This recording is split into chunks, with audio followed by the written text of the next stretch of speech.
The Bargaining Council has denied the City of Tshwane's application to be exempt from paying salary increases to its staff. The Metro has argued that it cannot afford to pay any form of hikes because of its financial situation. It's basically broke, it says. Workers in the capital have been on strike for almost 2 months now, affecting services. For more on this, let's speak to the Tshwane Mayor Cilliers Brink. A very good evening to you, Mayor. Good to have your time. So you've already indicated in a video put out today that you intend to appeal. On what grounds? So we're taking the decision on review. We believe that the Bargaining Council made a fundamental error in assessing our financial situation without taking into account our cash flow position. It's one thing to look at an accounting surplus, to look at what the books say theoretically, but not taking into account the cash flow of the city. I believe that the Bargaining Council made an error. And there are also other grounds, we believe, from a legal point of view, to take the decision of the Bargaining Council on review. But in essence, Tembekile, the point is that we don't have this money. The city is in financial distress, as the Bargaining Council rightly put it in its decision. And while we struggle to pay Eskom, to meet our other obligations, we're simply not in a position to pay this amount of money. And it would be politically easier for us just to accept it, to say, this is the path of least resistance, but we are going to saddle ourselves with far greater problems in the medium to longer term if we simply go with the flow in this particular matter. So I suppose the question for you becomes how broke is broke enough to say you can't pay, and whether there was no money, or simply that in your budgeting you decided not to put aside any money to pay these increases. So basically that the coffers weren't necessarily too dry to pay, but you made the decision not to take what you had and direct it in that way. How would you get around that? So if you look at all of the expenditure that we cut in this current budget, certainly not budgeting for salary increases wasn't the only or even the most significant part. Even with all of the cuts that we've made, the budget is underfunded by 3 billion rand. National Treasury agrees with this, and that's why we're required to come up with a funding plan. Not paying salary increases was an essential part of the funding plan. I can assure you, any objective assessment, if they can find money in Tshwane for us to pay increases, I would be very happy to find that money. But the fact is, it simply isn't there. But we're affected by... What will you do if the review fails, if you still say there's no money?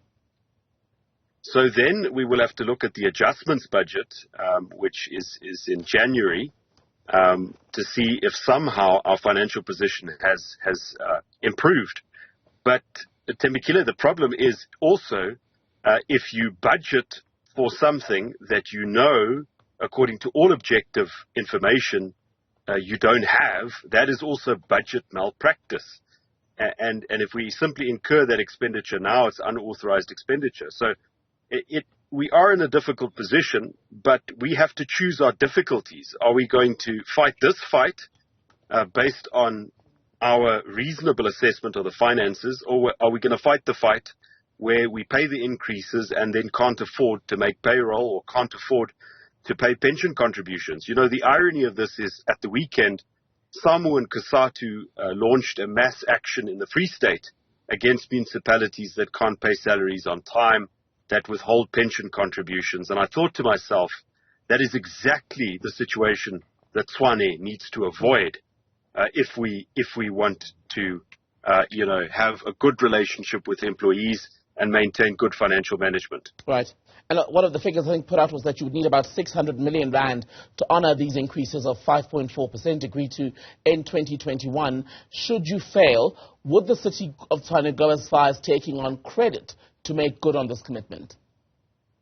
Well, I don't know who is going to borrow money to us to pay salaries. I mean, financiers borrow money to institutions to build power plants or to fix sewage works.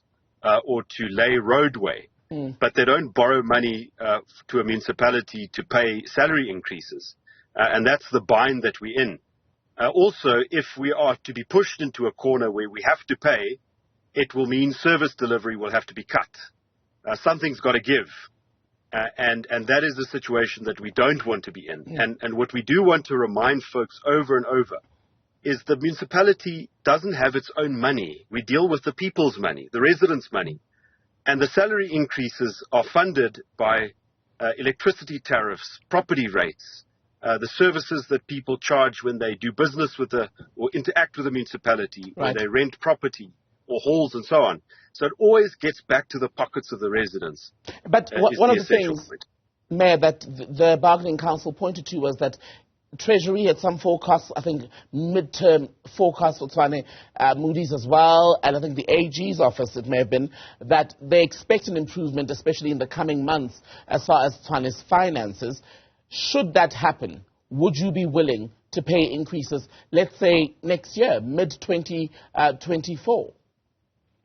So when municipalities budget, we budget for 3 financial years. We call it the second and the third, we call it the outer financial years. And what the Bargaining Council did is they said, oh, but you seem to have budgeted for salary increases in the financial year after this one. And so this must be significant. And the problem is the next financial year is not this financial year. We will be in a position to pay salary increases, hopefully, if we implement all of the aspects of our financial recovery plan. If we don't pay salary increases now, but all of those assumptions apply to outer years, and they only apply if we make the difficult decisions now.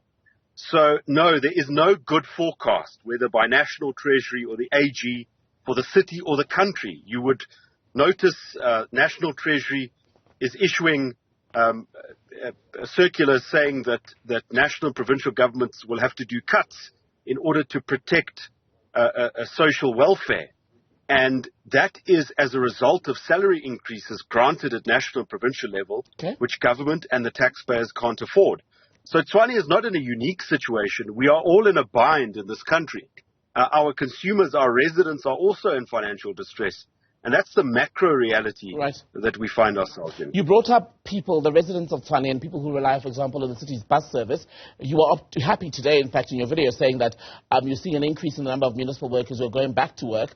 Do you worry that the developments of today and your intention to take this Bargaining Council outcome of review may undo some of that process, thus putting residents and commuters in a situation where your workers have again withdrawn labour and the city is filthy and buses not moving? So the risk that this situation will turn violent is a risk that's always there. But Tembekile, we can't accept the fear of violence and criminality as a legitimate reason not to do the right thing. And we've said this from the outset. Even as this Bargaining Council, which has ruled in the favor of SAMU and Imatu, was ongoing, SAMU was actively undermining the collective bargaining process by continuing with an unlawful strike. And we said we simply can't accept that as a negotiating gambit, because if we do, then it's a slippery slope, not just for the capital city, but for the country. Okay. So we will take every measure to protect our people, that is our personnel who want to work, infrastructure services, communities, but we're not going to make decisions based on our fear of criminality. Tshwane Mayor Cilliers Brink, good to speak to you. Thank you so much for your time on the developments in the capital around the labour issue.